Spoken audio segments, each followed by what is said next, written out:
I don't really think nobody fucking with me anyway, you know what I'm saying? Yeah, 24 fucking hundred. I come from that fucking block. I been out that Johnny up and up that cutter. If we cannot get. Welcome back. We back with another reaction video. Today we're reacting to some more sports content. This is B-Ball Explains video of every NBA player's most shameful scandal in 29 minutes. Michael Jordan. His gambling habits weren't exactly a secret, but things got real messy when those private bets started showing up in courtrooms and investigations. Back in the early 90s, the spotlight hit hard after a check worth $57,000 turned up in a convicted drug dealer's account. Jordan first called it a loan, but later told the court it was for golf and poker losses. Not great. That same year, 3 checks totaling $108,000 were found in a murdered bail bondsman's briefcase. Yep, also for gambling debts. Then a businessman named Richard Esquinas dropped a book claiming Jordan owed him over $1 million from a wild golf trip. Jordan didn't deny the debt completely, but he laughed off the number. They settled on $300,000, paid in chunks. Meanwhile, Jordan was also getting spotted at casinos during playoff runs and betting on just about anything, from blackjack to cartoon races on the arena screen. All of it was technically legal, but it created enough heat that the NBA launched 2 investigations. Both cleared him of breaking rules. Still, those headlines didn't help his image, and when he retired in 1993, people were quick to jump on conspiracy theories. No evidence ever backed, just a lot of smoke, no fire. LeBron James. The China controversy kicked off in October 2019 after a tweet from Daryl Morey stirred international tension. Morey, then with the Rockets, tweeted support for Hong Kong protesters, and China did not take it lightly. They cut ties with the Rockets, shut off broadcasts, and yanked sponsorships, costing the league hundreds of millions. The NBA tried to calm the waters with a statement about free speech that managed to upset both sides. When LeBron finally spoke up, it didn't help. He said Morey wasn't educated on the issue and warned about the tweet's consequences. He wasn't questioning free speech, he claimed, but rather the timing. He said players in China could have been harmed. Timing? What the Bron, what are you talking about? I was saying, nigga, it's always the time to stand up for what you believe in, nigga. Harmed physically and financially. That message landed like a brick. Protesters in Hong Kong burned his jerseys. And back in the US, people called him a sellout. Politicians jumped in, accusing him of protecting business interests. In 2022, a report said LeBron had been furious about the tweet while in China, partly because it might have threatened his movie. Then in 2023, Enes Kanter Freedom blasted him for ignoring human rights. There were even unverified rumors in 2025 about cheating and strange ties to Diddy's party. No solid proof, just noise. Through all this, LeBron never supported China's policies, but his words painted a picture that a lot of people were not happy with. Steph Curry. In early 2023, he and his wife Aisha stirred up the storm by trying to block a housing development next to their $31 million mansion in Atherton, California. The proposed project would have added 16 townhouses on a nearby lot, including 4 moderate income units. That's moderate, not low income. Despite what headlines said, Atherton had to approve projects like this to meet California's housing mandate, but not everyone in town was thrilled. The Currys sent a letter to the city council asking them to exclude the site. They said they supported the housing initiative, but didn't want it literally in their backyard. Their main concern? Privacy and safety. They weren't thrilled about people being able to look straight into their backyard from 40-foot tall buildings. They even asked for taller fences if the project went through. They weren't alone. Other residents, including billionaires, voiced opposition over things like traffic and zoning. Despite that, the council approved the plan, though they left room to possibly scale it down. Nothing's been built yet, and the final outcome's still pending. Meanwhile, people went wild online. Critics called it hypocrisy, especially since Curry's known for backing social justice causes. How the hell is that hypocrisy?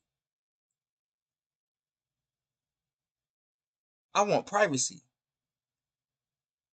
I'm pretty sure every human wants privacy. You imagine if you was famous nigga just pulled up to your spot randomly? Like what? What are you talking about? Others defended him, saying privacy matters, especially for a celebrity with young kids. It didn't touch his career. He kept racking up awards and political endorsements. The town kept debating zoning laws, and the internet kept arguing about whether fences or values mattered more. Chris Paul. This one's wild. Back in January of 2018, things got real tense after a heated game between the Rockets and Clippers. The Clippers won, sure, but that was just the opening act. Chris Paul had only just left the Clippers for the Rockets, and let's just say he didn't exactly get a cake and goodbye hugs on the way out. Tensions were already hot between Paul, Blake Griffin, and Austin Rivers, and after all the chirping and ejections during the game, it boiled over. After the final buzzer, Trevor Ariza, James Harden, Gerald Green, and Chris Paul decided they weren't done. They actually tried to confront Griffin and Rivers in the Clippers locker room. Paul used his old knowledge of the arena's layout to guide the group through a back hallway. Ariza led the charge, while Paul was described as just lingering. Yeah, real stealthy. Security and staff shut it down before it got physical, but the drama was enough to get the LAPD involved. Clint Capella, meanwhile, was knocking on the front door like this was some sort of coordinated ambush. The league stepped in fast. Ariza and Green got hit with suspensions. Paul and Harden, the NBA labeled them peacemakers, so they walked away clean. It was messy. But how the f you gonna label Chris Paul a peacemaker and he the one that showed niggas where to go to get to the... I swear to God, Chris Paul get the most preferential treatment in NBA history. What the f are y'all talking about? What is going on? The nigga showed y'all where to go link up and fight these niggas. And y'all say he was a peacemaker. Bitch, what?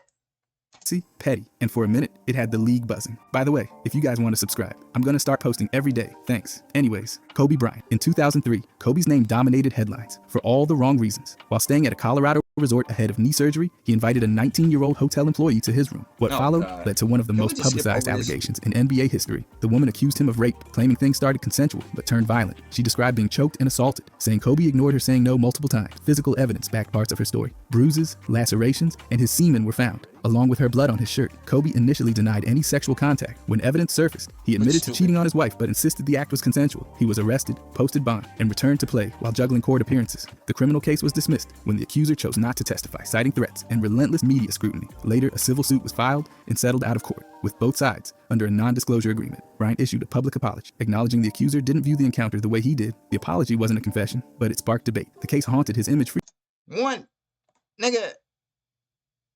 That's right in the debate at this point. What the like, nigga? What? What? Like, brother, what? Here's the thing, and still, I fuck with Kobe, so it's like it's still. But here's the thing, my nigga. Keep it in your pants, like whether you're married. It's that simple. You wouldn't have to deal with none of that shit. You would just kept it in your pants and stay faithful to Vanessa. Bare minimum. But no. For years, even as he rebuilt his brand and won more titles. After his death in 2020, tributes largely skipped over the case, fueling renewed controversy over how legacies are shaped. Chris Webber. The Ed Martin scandal followed Webber like a shadow from high school all the way into his NBA prime. At the heart of it was cash, lots of it, allegedly flowing from Martin, a former auto worker running an illegal gambling ring, straight to Webber and a few other Michigan stars. Martin claimed he gave Webber nearly $280,000. Starting back in 8th grade, Webber denied it, even under oath. That's when things unraveled. In 2002, Martin pleaded guilty to laundering over $600,000. He told the feds he handed Webber cash, paid rent, and even covered expenses for jewelry and clothes. Webber had told a grand jury he didn't remember receiving anything like that. The feds didn't buy it. They indicted him, his dad, and his aunt. Eventually, just before trial, Webber admitted he lied. He pleaded guilty to criminal contempt and confessed he repaid Martin $38,000 after turning pro. Nigga,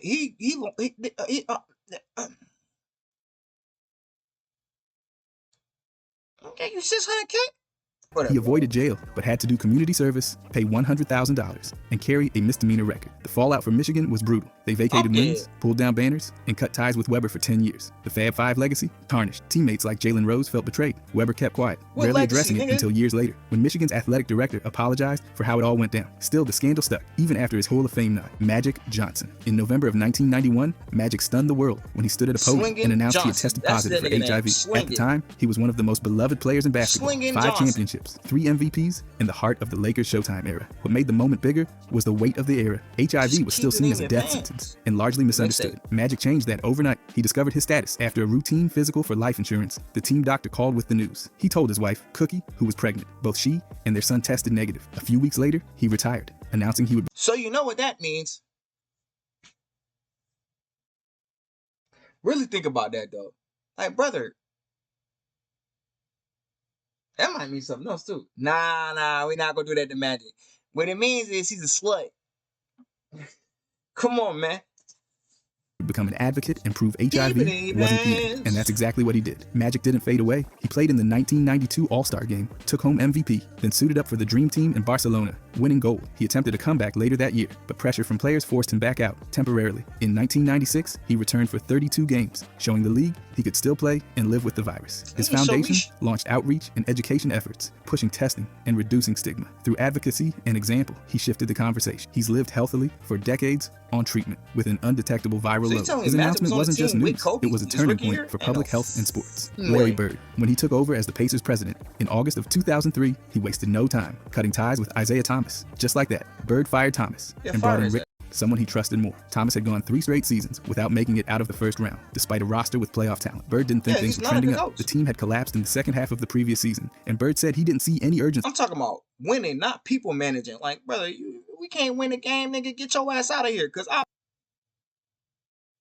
Shout out to Isaiah fix Thomas it. though. Bird wasn't He just vague. can't He said it coach, wasn't about Thomas's play calling, but about a gut feeling. He called out the lack of communication, saying he barely even spoke with Thomas during the offseason. And while Jermaine O'Neal reportedly wanted Thomas to stay, Bird felt the support from the rest of the locker room just wasn't strong enough. Thomas didn't exactly go quietly. He later said Bird made a mistake, claimed they could have been dynamic, and even suggested he could have prevented the infamous brawl in Detroit a year later. He also shared that Bird told him, "You haven't done anything wrong. I just like Rick better." Cold. Carlisle did lead the Pacers to 61 wins the next year, so Bird's move looked pretty solid at first. But the drama stuck around. Thomas' comments kept the tension alive, and fans debated it for years. A rivalry from the 80s spilled right into the front office. Draymond Green. Things blew up in October 2022 when Green punched teammate Jordan Poole during practice. It wasn't just any scuffle. This one got caught on video and leaked online, making a private team moment into a full-blown media circus. The punch didn't just knock Poole back, it rattled the Warriors' whole locker room. At the time, Green was a 32-year-old veteran with 4 championship rings and a rep for being fiery. Poole was just 23, on the rise, and fresh off, helping the team win a title. They were supposed to represent the Warriors' past and future, but instead, their clash turned into a chemistry killer. Rumors swirled that money talks triggered it. Poole had just inked a massive 4-year extension, while Green was still waiting. Green denied that had anything to do with it, but the timing didn't help. Green stepped away after the punch and apologized, calling it one of his biggest failures. He wasn't suspended, just fined, which made fans and analysts furious. The damage lingered. Green admitted it messed up their vibe all season. They lost in the playoffs, and Poole got traded to Washington. The punch wasn't just one moment. It became a turning point that... Wait, why they show them playing against the Kings as them losing in the playoffs? Brother, what? I don't think that happened that year.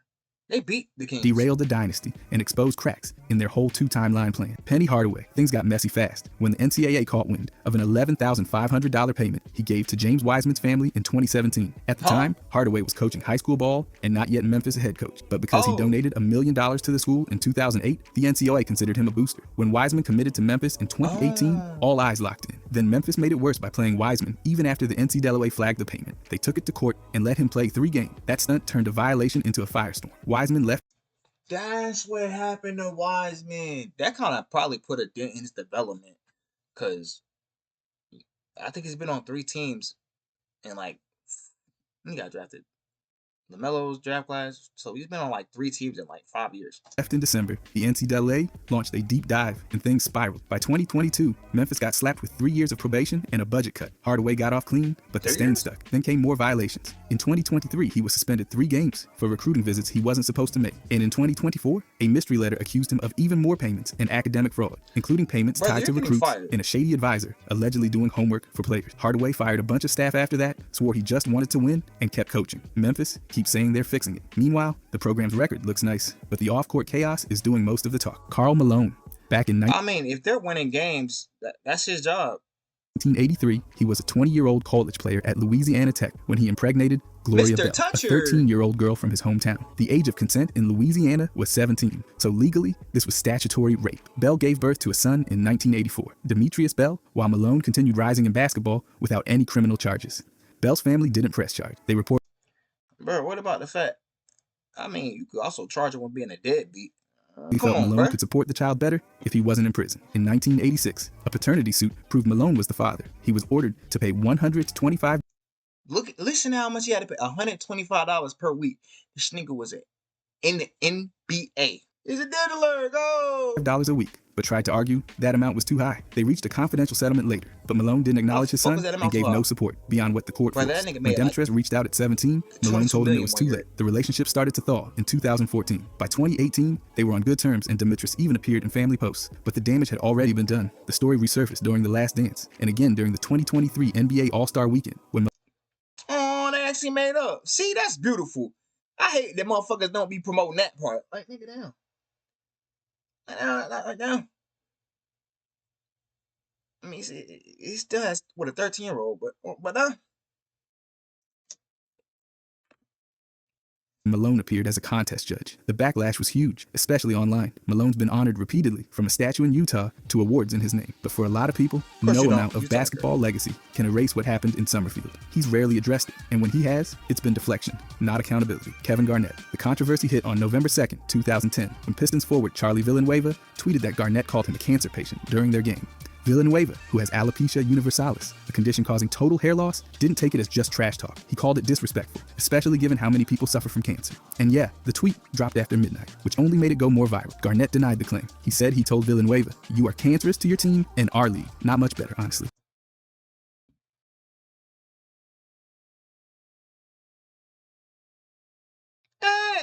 might be a little bit better. I'm just saying though, it just depends on how you perceive things. Yeah, it's better than saying, "Yeah, boy, you got cancer." What? Like, I understand we telling this shit, but this procedure is more talking.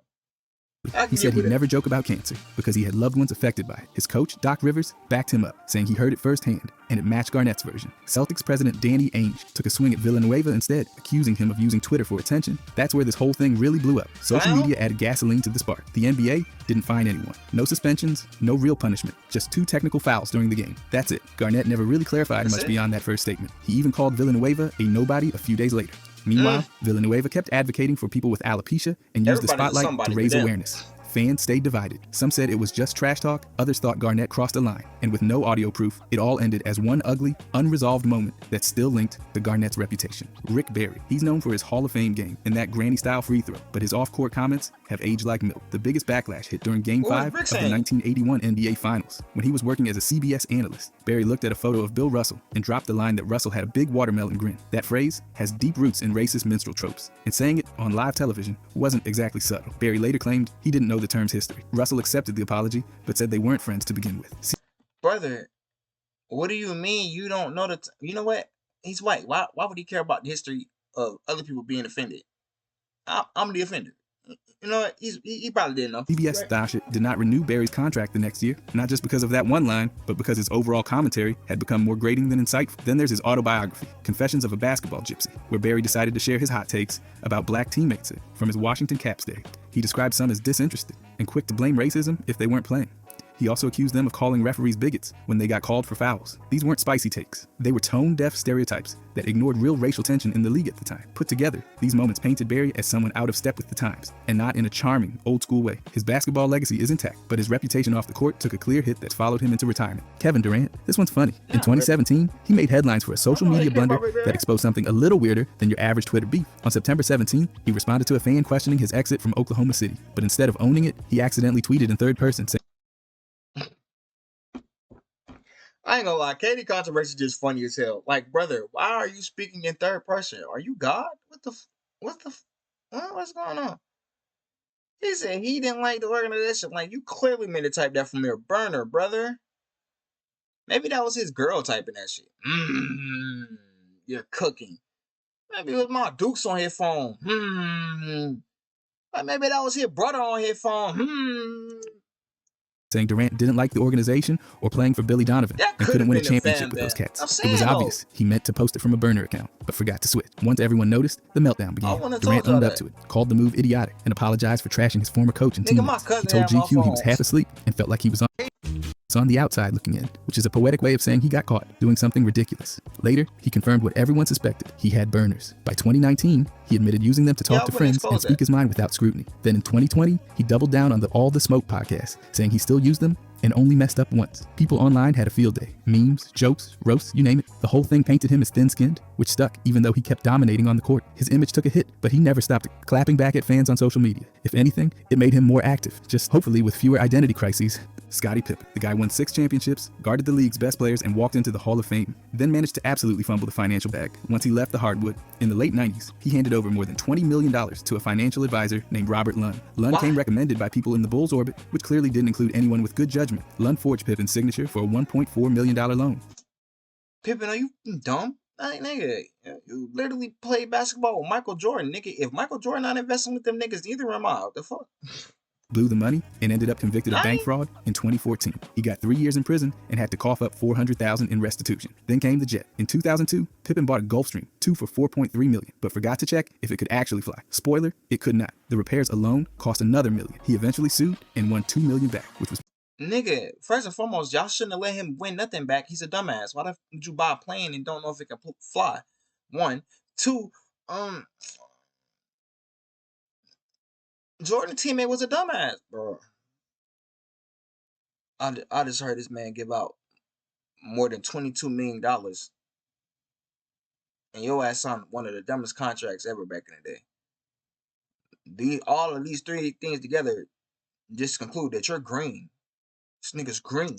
probably the most successful part of the whole disaster. Pippen also took a $1 million hit on a Portland mansion he sold in 2007 and dumped over $3 million into a South Side Chicago real estate project that flopped harder than a half-court heat. He even sued his law firm, claiming they didn't vet Lund and had a conflict of interest. Total losses, around $27 million. He made roughly $110 million in the league. Today, he's reportedly worth about $20 million. So yeah, he still eats, but it's not exactly filet mignon every night. Kawhi Leonard.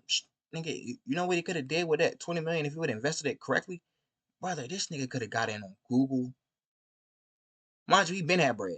He could have got in on Google, Facebook. He could have been like, hey, who run 10 cent? Can I trade on 10 cent? Whoever got 10 cent. Brother, he could have been in everything in the industry right now.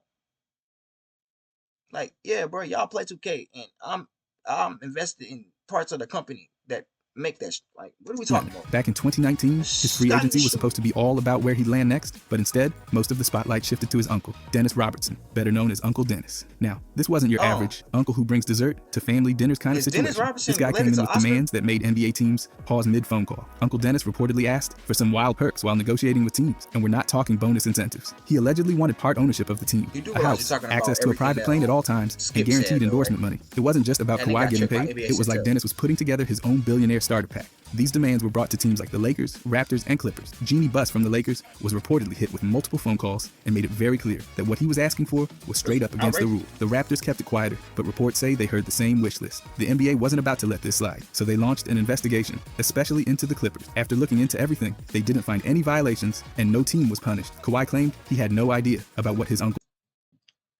Because those things probably weren't happening because the person who was reporting those things, and the only person I ever seen reporting those things was Skip Cap Moore. That nigga Skip be capping. Uncle was doing. Still, it's hard to ignore how loud Uncle Dennis's presence was. In the end, Kawhi signed a 3-year deal with the Clippers, worth $103 million. The drama didn't land anyone in trouble, but it definitely made headlines. James Harden. Everyone knows the guy can light up a scoreboard, but off the court, his nightlife habits have gotten almost as much attention as his step-back jumper. Back in December of 2020, a video popped up showing Harden at a maskless indoor party in Houston. This wasn't just bad timing, it was a direct violation of the NBA's COVID protocols. The league dropped a $50,000 fine on him, and the Rockets had to postpone their season opener because they didn't even have 8 available players. Contact tracing took out a chunk of the roster, all thanks to that. One night out, Harden pushed back on the narrative, saying it wasn't a strip club and was actually a private party for a friend's business event. He also claimed he thought he was following health guidelines, but by that point, the damage was already done. Then there's the now infamous... Who thought he was following health guidelines and he is literally shoulder to shoulder with more than 100 people? What the farfig noon is he talking about? What in the first files is he speaking about? Study. One user decided to connect the dots between Harden's game stats and local strip club ratings in different NBA cities, and the results were something. The data showed a noticeable drop in Harden's performance in cities with highly rated strip clubs. Places like Miami, rough games. But so you basically telling me you suck in Atlanta, you suck in Miami, and got strippers in Vegas? Hold on, that don't make sense though, because he played in Houston. I remember multiple home games of him spanking. In cities with lower ratings, like Toronto, he played better. Whether you believe in the study or not, Harden's nightlife has definitely stirred up more than a few headlines. On-court brilliance, no doubt. But off-court choices, he's probably with Lil Baby, Kyrie. In late 2022, Kyrie landed in the middle of a firestorm after posting a link to a film called Hebrews to Negroes, Wake Up Black America. The film was packed with anti-Semitic content, including Holocaust denial and bizarre conspiracy theories, involving a supposed global Jewish agenda. It wasn't just... Hold on, bro. My thing is, nigga, Kyrie didn't make the film, right? So why y'all on his ass? A bad look. It sparked immediate outrage. The Brooklyn Nets responded fast. They suspended Kyrie for at least 5 games without pay, saying he wasn't fit to be associated with the team until he clearly stated he had no anti-Semitic beliefs. The suspension wasn't just about the post. It was also about how he handled the backlash. At first, Kyrie didn't apologize at all, which only cranked up the criticism. When he finally did say something, it came through an Instagram post where he admitted the film had I'm a omniist. That's what he gotta be saying. Omniist. What that mean? He racist against everybody? Yeah, man. You know the vibes. Hey, man. If you want to join the team, then join the team. I hate all y'all niggas equally. That's love. You don't understand what I'm saying? Hating all of y'all equally is love. I'm an omniist, and I meant no disrespect to anyone's religious beliefs. The anti-Semitic label that is being pushed on me is not justified and does not reflect the reality of the truth I live in every day. I embrace and want to learn from all walks of life and religions. Here ya. Anti-Semitic content and said he regretted the hurt it caused. Nike wasn't quiet either. They cut ties with him, shelving the release of his Kyrie 8 signature shoe. The company made it clear they weren't going to be associated with hate speech of any kind. To return to play, Kyrie had to meet a set of conditions, including sitting down with Jewish leaders and issuing public apologies. After checking those boxes, he came back to the court on November 20th. The whole saga wasn't just a personal mess. It turned into... He never even said he hated anybody, brother. He just posted a link to a film and said, yo, go peep what they're talking about. Whatever message that y'all got from that is on y'all. Granted, I ain't seen the film, but nigga, whatever y'all niggas perceive from that shit, that ain't got to do with what Kyrie got from this. To a full-blown lesson on the weight of a platform in the fallout when it's misused. Tim Hardaway Sr. on November 14, 2022, during a Golden State Warriors broadcast, Hardaway stirred up serious backlash after making a shocking comment about a defensive play. While watching Draymond Green in action, he said, "So y'all thought that was great? D? I thought that was just raping him. I think you should call the police on that." Yes, he really said that. Live on air, during a special run TMC broadcast with Chris Mullin and Mitch Richmond. The reaction was instant. Viewers were quick to call out the comment for being incredibly inappropriate, and it didn't take long for Hardaway to try to walk it back before the fourth quarter even started. I mean, this is the same dude that was hating on the Letter Coalition. Come on now. He gave a quick apology on air, admitting it was a poor choice of words and trying to shift the energy back to the game, but the damage was already done. This wasn't his first time at the center of controversy. Back in 2007, he made openly homophobic remarks in a radio interview, saying he hated gay people. That statement also caused a major uproar. He later apologized, blamed his upbringing, and has since made efforts to show support for LGBTQ communities, even participating in outreach. But when something like this happens again, years later, it brings old issues right back to the surface. For someone with a microphone in front of them, especially during a live broadcast, it's a brutal reminder that words have weight, no matter how quickly. Fool, how about that man just never get nowhere near a mic ever again in a lifetime? Like, why does he keep doing this to his damn self? You try to take them back. Miles Bridges. Since 2022, his off-court record has been anything but quiet. It all started on June 29th when he was arrested in Los Angeles for allegedly assaulting his then-girlfriend, Michelle Johnson, in front of their 2 kids. Johnson later posted disturbing photos of her injuries, concussion, broken nose, bruises, and more. Miles. He was released on a $130,000 bond. By July 19th, things escalated. Bridges was charged with 1 felony count of injuring a child's parent and 2 counts of child abuse under circumstances likely to cause serious harm. He pleaded not guilty the next day. Fast forward to November 3rd, he agreed to a no-contest plea for the felony. The sentence, 3 years of probation, with 52 weeks of domestic violence counseling and parenting classes, 100 hours of community service, weekly drug tests, and a 10-year protective order, keeping him away from Johnson.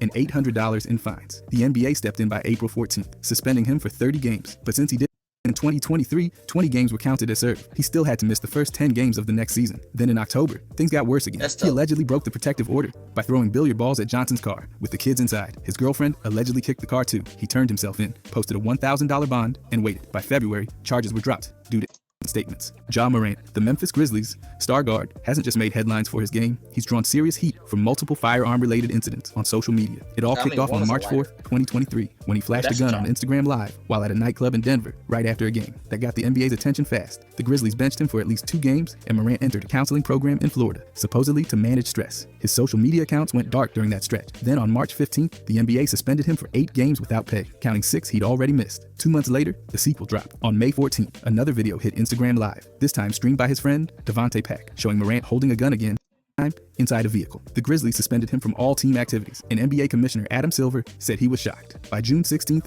Morant was hit with a 25-game suspension without pay to start the 2024 season. The NBA stressed that this kind of behavior wasn't just careless, it was dangerous. Then in April 2025, Morant pulled out a finger gun gesture during a game against the Warriors, aiming it at their bench. Given his history, the league fined him $75,000. That moment showed he hadn't learned much, and the NBA made sure to call out the pattern. His actions keep dragging him further from the spotlight he once owned. Joakim Noah. On March 25th, 2017, the NBA hit the Knicks Center with a 20-game suspension without pay for violating the league's anti-drug policy. The reason? He tested positive for LGD 4033, a substance banned under the NBA and Players Union's program. It's a selective androgen receptor modulator, or SARM, known to boost muscle growth, and yes, it's classified as a performance enhancer. At the time, Noah wasn't even active. He'd been out since February 4th with a knee injury and had arthroscopic surgery on February 20th. He was probably using it to for like recovery. 7th to clean it up. Because of that, the league made it clear the suspension would start only when he was medically cleared to play again. That meant the punishment spilled over into the next season. Neither Noah nor the players' union tried to appeal it. They called the situation a one-off mistake, and Noah owned it. He said he was trying to take a supplement to help with recovery, and it completely backfired. Looking at the numbers, it's not like he was dominating the court either. That season, he averaged 5 points and just under 9 rebounds over 46 games. Injuries and inconsistency plagued his time in New York. It never really clicked. Eventually, the Knicks let him go in October 2018, ending what had become a pretty rocky run. Between the suspension, the surgery, and the stats, it was a tough chapter in a career that once had a whole lot more momentum. Monte Ellis. In December 2011, he found himself at the center of a sexual harassment lawsuit filed by Erica Ross Smith, who worked as the Warriors Community Relations Director. The lawsuit didn't just name Ellis. It pulled in the Warriors organization too. Smith claimed that from November 2010 through January 2011, Ellis sent her numerous unsolicited text messages. These weren't casual workplace chats. They included sexually suggestive lines along with questions about what she was wearing. Then, on December 17th, she said Ellis sent a photo of his genitalia to her work phone. That allegation alone sent shockwaves. Well, wasn't it Josh Primo? Yo, the fact that he's still in the league is crazy, right? Smith also claimed things got worse after she rejected him. According to her, the Warriors reduced her job duties and ultimately laid her off in August 2011. She alleged the organization knew what was happening and tried to keep it quiet, painting a picture of retaliation and a cover-up. The Warriors responded by saying they were aware of a consensual relationship between Ellis and Smith and had told both to end contact. They denied doing anything wrong and pushed back on the idea of retaliation. Ellis kept it brief, letting lawyers handle the legal side. By June 2012, all parties reached a settlement, though no details were made public. The lawsuit was dismissed. The case added a dark chapter to Ellis's time in the league. That's just dirty and messy and all of those things. So that was the end of every shameful scandal in the NBA. I learned a few things, so I appreciate the video, man. Shout out to B-Ball Explain. I seen the video. Make sure I like, comment, subscribe, share the video, share your thoughts on the video in the comment section below. Hit the notification bell so you can stay up to date when I drop videos on this channel. I'll catch y'all in the next one. Stay safe, y'all. Baby, slide by to my mausoleum. She got sushi.